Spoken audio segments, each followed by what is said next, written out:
What's good, YouTubers and YouTubettes? This is JB Sports, back again with another one. Terrence Crawford, WBO welterweight champion, knocked out David Adversary. Vintage Terrence Crawford performance. Started off a little bit slow, had to knock off ring rust, but he was able to stay in the pocket. He likes to stay in the pocket, man. He can box a lot of these guys' ears off, but he likes to put on entertaining fights for his hometown of Omaha and in fights general. He likes to put on exciting fights. He could be like a Floyd Mayweather, actually. He could be standing on the outside using the jab and dissecting his opponents, but he's a seek and destroy type of fighter. He has a killer mindset, and he's out there on the hunt when he's inside that square circle, and he's able to get his prey time and time again. And David Adversary was on the wrong end of that stick as Crawford was able to pinpoint accuracy with his shots. He was able to break him down with the body shots. He was able to basically show his superiority, show that he is one of the most versatile fighters in the game of boxing, because he can fight off the back foot, stay on the outside jab, he can come inside, he's got good body work. He's just a complete fighter. Now his offense is sometimes the Achilles heel of his defense, because he kind of leaves himself open to shots, as David Adversary was able to catch him with some good looping shots, some good looping right hands. He was able to walk him down, put that mental pressure on Terrence Crawford. But the problem with David Adversary was he did not come behind a jab. He tried to walk, get close, and throw his shots off. You can't do that. Throwing one shot at a time and with the high guard, that's his style of fighting, man. He's been fighting like that for a minute now. He fought the same style when he fought Josh Kelly. Josh Kelly, I thought, gassed out, but Terrence Crawford, again, is a complete fighter. Always dotting his I's and crossing his T's, always coming in to fights in prime condition. Great stamina, and he's just one of the most gifted fighters in the sport of boxing. That's why I have him #1 pound for pound fighter. Now, a lot of people trying to call out Terrence Crawford, saying, why did he not call out Errol Spence Jr. in the post-fight interview? Well, but Terrence Crawford is a smart guy. Not only does he have a high boxing ring IQ, but he has a high IQ in general. He understands the landscape of the welterweight division. He understands that better than anybody. And he understands that the WBC ordered Errol Spence Jr. to take on Keith Thurman. The WBA, in concert with the WBC, ordered that the Errol Spence Jr. versus Keith Thurman winner must face, in his next fight, the Mantis Stellonis Virgil Ortiz Jr. winner. That fight is going to be going to Perthville. I think it's going to be tomorrow, December 12th. So it's going to be interesting to see if both sides can come to agreement and avoid Perthville. If not, then the fight's going to go to the highest bidder. It could be Golden Boy. It could be TGB Promotions, which represent PBC. It could be an outside entity. Maybe Eddie Hearn comes in and tries to steal that fight, just like he stole the Teofimo Lopez versus George Kambosos fight. I'm going to get to that fight in a minute, because that was a very interesting fight between Teofimo Lopez versus Sandor Martin.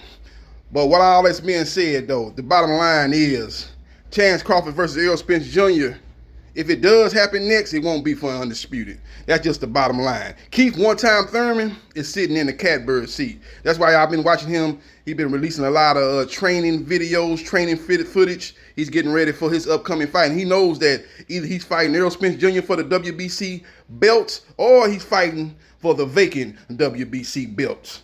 Against, in my opinion, it'll be against the guy from Canada, Cody Crowley. That's to be a fight that they can make in-house with the PBC. Now, he's not the highest ranked available fighter. They got a guy named Mbinga right there at 19-1. But I don't think he's going to take the fight with Keith Thurman. I think the WBC would then mandate, which they always doing good business with the PBC and Al Heyman, they will mandate Keith Thurman versus Cody Crowley. 2 PBC fighters for the vacant WBC welterweight belt. That's if Errol Spence Jr. decides not to take the Keith Thurman fight. And he's steadfastly stated that he's not going to give Keith Thurman the opportunity due to the fact that Keith Thurman did him dirty when he was a young lad coming up. So we will see what happens, and we will see what transpires. But Terrence Crawford, who I have #1 on my pound for pound Les did what he always do. Keep that streak alive as far as knockouts. This guy is a great, great fighter. And it's going to, I wish we could see the fight between Errol Spence Jr. and Terence Crawford, because it really is a true 50-50 fight. Because a lot of people are going to say, watching this performance versus adversary, that maybe Terence Crawford don't have his wheels like he had in his younger days. That's why he got to sit in the pocket more. I don't think that's the case. I think he can move around. You remember when Muhammad Ali came back from that 3.5-year hiatus due to the U.S. government was hating on him because he didn't want to go to a war, an unjust war in Vietnam. He came back and he could dance, he could move around, stay on the outside for rounds, but he couldn't do it for 15 rounds like he could do in his younger days. And I think that's where we at with Terence Crawford. He could probably box and stay on the outside, but I don't think he can do it consistently for 12 rounds. He can do it in spots, but it really don't matter though, because he can stay in the pocket and he got that equalizer. He got that one-hitter quitter power. And that's what it's going to boil down to, because Errol Spence Jr. is going to close it down. Errol Spence Jr. is going to cut off the ring. Errol Spence Jr. is going to go to the body. He's going to make it a phone booth type of fight. But it's going to boil down to, can Terence Crawford, with his high boxing ring IQ, be able to punch with Errol Spence Jr., not take enough damage. So that's the thing about it. In the first 3 to 4 rounds, he's going to have to walk through hell with gasoline draws on fighting Errol Spence Jr. If he can get through that and still be able to punch with Errol Spence Jr., counter Errol Spence Jr., and look for Errol Spence Jr. to make a mistake like he made against Yordenis Ugas when he got caught with some shots, that could be the difference in that fight. It's a very, very intriguing fight because Errol Spence Jr. is not defensively irresponsible. He's not going to give the openings that David Avanesyan gave, guys like Jose Benavidez Jr. gave. He's going to be responsible. He's going to come behind the jab, unlike what David Avanesyan did. He did not come in behind no jab. He just tried to walk him down, and he was trying to throw looping shots and straight right hands out of the high guard. Errol Spence Jr. is not going to do that. He's going to come in with the high guard at times, but he's going to be coming in behind that jab. And if Terence Crawford cannot take that jab away, then it's going to be hard for him to defeat Errol Spence Jr. over a 12-round fight. It's a very intriguing fight. It's a 50-50 fight. I can't call it. I would have to look at a little bit more film of both fighters, but it's going to boil down to, can Terence Crawford take away Errol Spence Jr.'s jab? Once Errol Spence Jr. and Terence Crawford get in that phone booth fight, which is going to inevitably come down to, can Terence Crawford time Errol Spence Jr., catch him in between shots and counter him and catch him with that one-hitter quitter type of power and drop Errol Spence Jr. We have never seen Errol Spence Jr. touch the canvas, but he ain't been in there with the power and the guy with the versatility and the high boxing IQ of Terence Crawford. But Terence Crawford ain't been in there with nobody that's going to bring the pressure like Errol Spence Jr. but not be irresponsible defensively and coming behind one of the best jabs in boxing, doing great body work. Will a slow start of Terence Crawford be to his demise fighting a guy like Errol Spence Jr. who will break you down to the body, and maybe you won't be able to, after you make the adjustment, implement your game plan as you always do in takeover fights. Maybe you will be a little bit more weaker with the body work of Errol Spence Jr. It's a great fight. Great, great, great fight. Can't wait to see it. But the problem is we're probably not going to see it, at least not next, at least not for Undisputed. Like I said, the WBC, led by Mauricio Suleiman, has ordered Errol Spence Jr. to fight Keith one-time Thurman next. So all these people saying, okay, well, let's see if we can get Undisputed now that Terence Crawford got his quote-unquote tune-up out of the way. It's easier said than done because, again, the WBC has ordered Errol Spence Jr. to fight Keith Thurman. So basically, he must fight Keith Thurman next or give up the WBC belt, which would be a domino effect, which would enable him to end up giving up the WBA belt, because they, in concert with the WBC, has ordered the winner of Errol Spence Jr. versus Keith Thurman to take on Matthias Stoyonis versus Virgil Ortiz Jr. So we will see what happens, and we will see what transpires. Teofimo Lopez, a.k.a. Mr. Takeover. You know what? I'm not going to fall in line with a lot of people saying, man, he got exposed and he ain't never recovered from the George Kambosos fight, and he's dealing with a lot of demons from that fight. He's not looked the same since that fight. I'm not going to say that. I'm going to give Sandor Martin credit. Sandor Martin beat Mikey Garcia, multi-division world champion, future Hall of Fame fighter, a very crafty, a very tricky fighter, a guy that's very comfortable fighting off the back foot. And he was able to, just like he did with Mikey Garcia, he was able to make Teofimo Lopez fight his style of fight. You know, people were saying, damn, Teofimo, why you just loading up on one shot? Because when you got a guy that is moving like Santa Martin's moving, you can't throw combinations toward him. You throw one shot, he out of there. So how I'm going to throw two shots when a guy's constantly on the back foot, he's moving and stuff like that? It's not the recipe for success for a combination puncher fighting a guy that's very comfortable fighting off the back foot, a guy that's defensive first type of fighter, a guy that's looking to land shots and get out the way. It's hard to throw combinations fighting a fighter with that particular skill set, ladies and gentlemen. So we will see what happens, and we will see what transpires. He did the same thing with Mikey Garcia. Mikey Garcia couldn't land 2 or 3 punches in a row. He basically was a guy that was just landing one shot. Santa Martin get you to fight in this style of fight, especially if you ain't gonna cut off the ring. That's one thing that Mikey Garcia didn't do, and that's one thing that Teofimo Lopez didn't do. He should have cut off the ring. He should have jabbed to the body to stifle the movement, and he should have tried to corner Sandor Martin, and then you can start loading up on your shots and start throwing 2-punch combinations and stuff like that. But he did not do that. He was just looking for one shot. He's very, very athletic fighter, Teofimo Lopez. And I don't think this performance actually lessened him in my mind. I just think he was fighting a good fighter, a good crafty fighter. You remember Mauricio Herrera?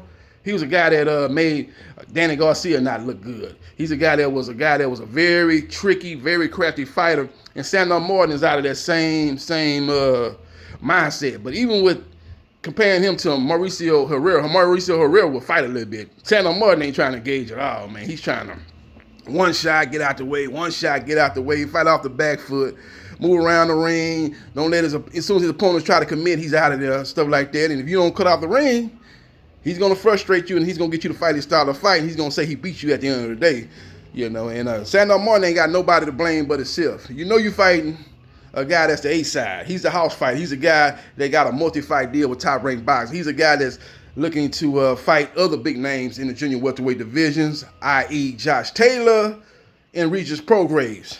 Now, after the fight, he called out Josh Taylor, he called out Regis Prograis, and he called out George Kambosos. I think the Josh Taylor fight is more realistic. Now, Josh Taylor got to take care of business with Jack Catterall. I don't know what's going on with that fight. That fight has been postponed and moved like multiple times. And it was supposed to be on February 2nd. I was like, damn, they fight on a Thursday?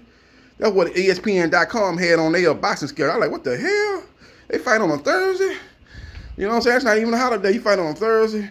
You know, February 4th, that's that week right in between the Super Bowl and the conference championship games in the NFL. But I was like, they fight on Thursday, but they ended up moving off that date. And I think that was just a misprint by ESPN.com. It was actually supposed to be February 4th, that Saturday. But the bottom line is that fight got moved once again. But that fight should be taking place sometime in March or April, according to the Bob Arum, promoter, CEO of Top Rank Boxing. And we will see what happens, and we will see what transpires. Now, Teofimo Lopez, if I'm representing him and if I'm giving him advice, I tell him to take on the winner of that fight. I will not. It really don't matter. You know, a lot of people saying, well, Regis Prograis would knock him out. Regis Prograis would destroy him. Yeah, he would. Regis Prograis is the truth.